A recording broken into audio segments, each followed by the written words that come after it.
Shalom shalom, nongeye kubasuhuza kandi nongeye kubaha ikaze bakunzi ba Ruyenzi TV, amahoro y'Imana akomeze kubana namwe.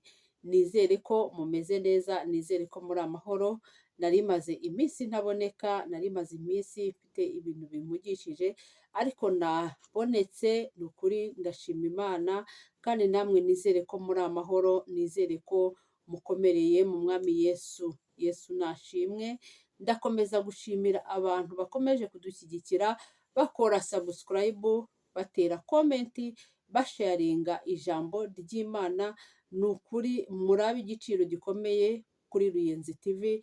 Imana yo mu ijuru ikomeze kubaha imigisha myinshi, kandi ndihanganisha abantu bafite ibibazo bitandukanye. Muri iyi si niko bimeze, niko twayisanze, ndetse ni nako tuzayisiga. Uyu munsi biba ari bibi, ariko ejo bikaba byiza, kandi hari igihe uyu munsi biba ari byiza, ejo bikaba bibi. Ibihe bihora bisimburana iteka, n'umubwiriza niko yavuze. Hari igihe cyo kurira n'igihe cyo guseka, hari igihe cy'amarira, hari igihe cy'umunezero. Yesu nashimwe. Ariko njya nkunda kubabwira ngo ku Mana honyine niho hari amahoro, ku Mana honyine niho umuntu ahungira akahakura umunezero, ku Mana honyine niho mwabasha gukura amahoro yababashisha gusohoka muri ibyo bihe bigoye imitima, ni ukuri mukabisohokamo amahoro. Imana yo mu ijuru ikomeze kubaha imigisha, kandi ikomeze kubakomeza. Rero tugeze muri wa mwanya mwiza wo kumva ijambo ry'Imana. Njya nkunda kubabwira ngo ijambo ry'Imana ni umutsima utera imbaraga, ijambo ry'Imana ni inkomezi, ijambo ry'Imana ni ubuzima. Yesu nashimwe. Rero mbere y'uko twinjira mu ijambo ry'Imana, reka tubanze duce bugufi, dusenge Imana, tuyihe ikaze na karibu, kugira ngo abe ariyo yiyoborera muri uyu mwanya. Turagushimiye Uwiteka Imana yacu, tugushimiye ko warinze ubwoko bwawe, abakunzi ba Ruyenzi TV, bakaba bari amahoro, nanjye ukaba warandinze n'umuryango wanjye. Izina ryawe nirihabwe icyubahiro. Ndagushimiye kubw'imirimo n'ibitangaje ukomeje kudukorera, ndagushimiye ko ukomeje kudushyiraho uburinzi, ndagushimiye ko ukomeje kutwiyereka nk'Imana, ngushimiye urukundo rwawe udukunda tudakwiriye, n'ubishimirwe. Duciye bugufi rero ngo tubabarire ibyaha byacu ndetse n'ibicumuro byacu, twaracumuye ndetse ntitwashyikira ubwiza bwawe, ariko aya masaha turisuzumye, dusanze dukwiye guca bugufi kugira ngo tweze udutunganye. Ukimara kutubabarira rero ndetse no kutweza no kudutunganya, tugarutse imbere yawe tugira ngo uhururuke ubane natwe muri uyu mwanya tugiye kumva ijambo ryawe. Wururuke wiyoborere nk'Imana, ntaba ari twe, ahubwo izina ryawe rihabwe icyubahiro. Reka abakunzi ba Ruyenzi TV bagiye kumva ijambo ryawe rigire aho ribakura, kandi rigire aho ribageza mu buryo bw'umwuka ndetse no mu buryo bw'umubiri.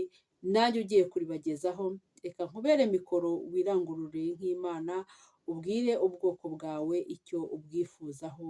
Nguhaye ikaze na karibu Uwiteka Imana yacu, nguhaye ikaze na karibu Kristo mwiza, nguhaye ikaze na karibu Mwuka Wera. Amina. Yesu nashimwe, kandi Yesu wacu nahabwe icyubahiro.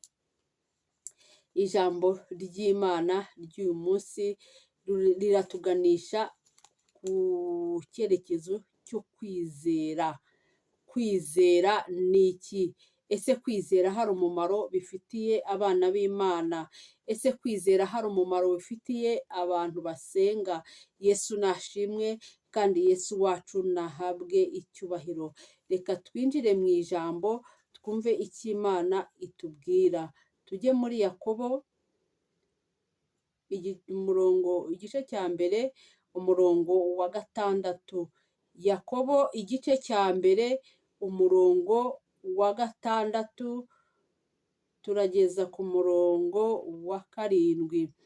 Umurongo wa 6 turavuga ati ariko rero asabe yizeye, ari ntacyo ashidikanya, kuko ushidikanya ameze nk'umuraba wo mu nyanja, ujyanwa n'umuyaga, ushushubikanywa umeze atyo ye kwibwira ko azagira icyo ahabwa n'umutima n'umwami Imana, kuko umuntu w'imitima ibiri anamuka mu nzira ze zose. Amina.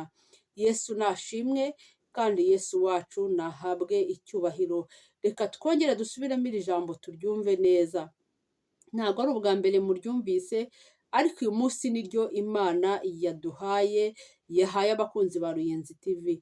Haravuze ngo 6, Yakobo igice cya mbere umurongo wa 6 haravuze ngo ariko rero asabe yizeye ari ntacyo ashidikanya. Yesu nashimwe. Ijambo ry'Imana riratubwiye ngo dusabe twizeye ari ntacyo dushidikanya.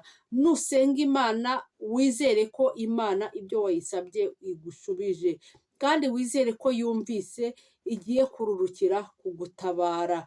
Yesu nashimwe, kandi ko yururukiye kukurengera, kandi ko yururukiye gusubiza ibyifuzo byawe uba wayisabye. Yesu nashimwe. Kuko ushidikanya ameze nk'umuraba wo mu nyanja ujyanwa n'umuyaga ushushubikanywa. Umuntu wese ushidikanya ku bw'ijambo ry'Imana, ku byo yabwiwe n'Imana, ngo ameze nk'umuyaga ugenda ujyana amazi mu nyanja. Ni ukuvuga ngo uba uri hano, ejo uba uri hariya, ejo bundi uba uri hariya. Ni ukuvuga ngo ntabwo uba uri hamwe, umutima wawe ntabwo uba wizeye, uba urimo gutekereza ibintu byinshi. Ariko nusenga Imana ukagira kwizera, kwizera ni ukwizera ko ibyo wabwiwe n'umwami Imana bizasohora, ni ukwizera ko ibyo wabwiwe n'umwami Imana uzabigeraho, ni ukwizera udashidikanya, ugakura gushidikanya muri wowe, gushidikanya bikajya kure yawe, ahubwo muri wowe hakabamo kwizera. Ukizera ko niba hari umushinga utangiye, byanga bikunda ugomba kunguka. Yesu nashimwe. Ukizera ko niba usenze Imana igomba kugusubiza. Yesu nashimwe. Hanyuma ngo umeze atyo ye kwibwira ko azagira icyo ahabwa n'umwami Imana. Umuntu wese utizera nta kintu n'iki na kimwe azahabwa n'Imana, kuko ugomba kubanza ukizera. Buri kintu cyose wakora cyose, isengesho ryose wakora udafitemo kwizera, nta kintu biba bimaze imbere y'Imana. Yesu nashimwe. Imana iradusaba kwizera. Mwizere, twizere Imana, kuko kwizera Imana ni ikintu gikomeye kandi kituzanira umugisha. Yesu nashimwe. Umuntu wese ubashije kwizera Imana agera ku butsinzi. Yesu nashimwe. Wizere ko Imana izakurwanirira, wizere ko Imana izagukiza izo ntambara zose urimo gucamo, wizere ko Imana izagukura muri ubwo bukene, wizere ko niba waradepoje ahantu byanga bikunda uzabona akazi, naho utakabona aho wadepoje, Imana izagucira izindi nzira ukabona ahandi. Wizere ko uzava kuri icyo gisasiro cy'uburwayi. Yesu nashimwe. Wizere. Imana iradusaba kwizera hano, kuko kwizera birarema. Yesu nashimwe. Ushobora kwizera ikintu Imana ikakiguha. Yesu nashimwe. Utiriwe uvuga n'amagambo menshi, utiriwe wirirwa usakuza, utiriwe wirirwa ujya kwirirwa wirukanka, ukizera uti ngewe iki ngiki Imana yarakimbwiye kandi igomba kukinkorera, kandi iyo wizeye koko irakigukorera. Yesu nashimwe, kandi Yesu wacu nahabwe icyubahiro. Ijambo rirongera ratubwiye ku murongo wa 8 ngo kuko umuntu w'imitima ibiri anamuka mu nzira ze zose. Yesu nashimwe. Imana ntabwo idushakaho kugira imitima ibiri. Yesu nashimwe. Uyu munsi wizeye, ejo byakuvuyemo. Uyu munsi gushidikanya ntubikure muri wowe, nukure gushidikanya mu mutima wawe, kugira ngo Imana nayo yururuke izikore. Ntabwo Imana izakorera mu mutima utizeye. Izera Imana, kuko Imana ishoboye byose. Na biriya tutazi, na biriya abantu batazi, uzi mu mutima wawe wowe wenyine n'Imana yawe, nabyo irabishoboye kubigukorera. Yesu nashimwe. Ibyo byifuzo byawe byose ufite bishyira imbere y'Imana, kuko gukora kw'Imana kurakomeye, gukora kw'Imana kurahambaye, gukora kw'Imana kuragutse. Yesu nashimwe. Wowe Imana iradusaba kwizera gusa, tugire kwizera kugira ngo yururuke itugirire neza, ariko ntago natwe tujye dushyira mu gaciro. Iyo usabye umuntu ikintu ugomba kukitwizera ko iyo ugiye gusaba umuntu ikintu agomba kukiguha. Ntiwizere Imana data wa twese yifite ubutunzi bwose, iby'isi byose, ibintu byose ni iby'Imana. Kuki tutakwizera ko Imana yacu ibyo bintu igiye kubiduha? Yesu nashimwe. Kura gushidikanya muri wowe, kura gushidikanya mu mutima wawe, ahubwo uhange Kristo, wizere Imana yonyine kugira ngo yururuke nayo ikore. Hari igihe tujya twifungira imigisha yacu, hari igihe tujya dufunga amasezerano yacu, ukicara ugategereza ukavuga ngo, ugahora witotomba imbere y'Imana uvuga ngo amasezerano, icyo wavuganye n'Imana cyanze gusohora. Oya, ntago Imana iba yaranze kukiguha, ntago Imana iba yaranze kugusubiza bya byifuzo byose wari ufite, ahubwo muri wowe banza wizere imbaraga z'Imana. Kuki twizera umwanya mutoya? Yesu nashimwe. Wahura n'akabazo ukabona ucitse intege, ukaba uratenebutse, wakwigira imbere ukizera, ariko wakwigira imbere wakubitana n'ikigeragezo ugahita wibagirwa icyo wavuganye n'Imana, ukibagirwa na bya bindi Imana yagukoreye, ukumva Imana yaragutaye. Oya, izera Imana kuko Imana ishoboye byose. Izere Imana kuko Imana ni inyembaraga. Izere byose kuko Imana ifite ubutunzi bwose bwo muri iyi si ni ubw'Imana. Yesu nashimwe kandi Yesu wacu nahabwe icyubahiro.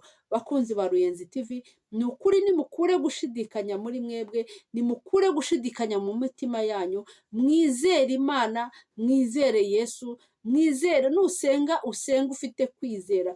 Ni ukuri biragatsindwa n'Imana gusenga nta kwizera kukurimo, ariko nugira kwizera ukakura gushidikanya muri wowe, Imana izururuka ibane nawe, izururuka ireme amashimwe afatika ku buzima bwawe, izururuka igukure muri ibyo bibazo, izururuka igukure muri ibyo bigeragezo, izururuka igukure kuri icyo gisasiro cy'uburwayi uriho. Ariko nugira kwizera, Yesu nashimwe, ugakura gushidikanya muri wowe, Yesu nashimwe. Kutizera bidusubiza inyuma, kutizera Imana bituma natwe Imana itatugirira neza byihuse. Yesu nashimwe.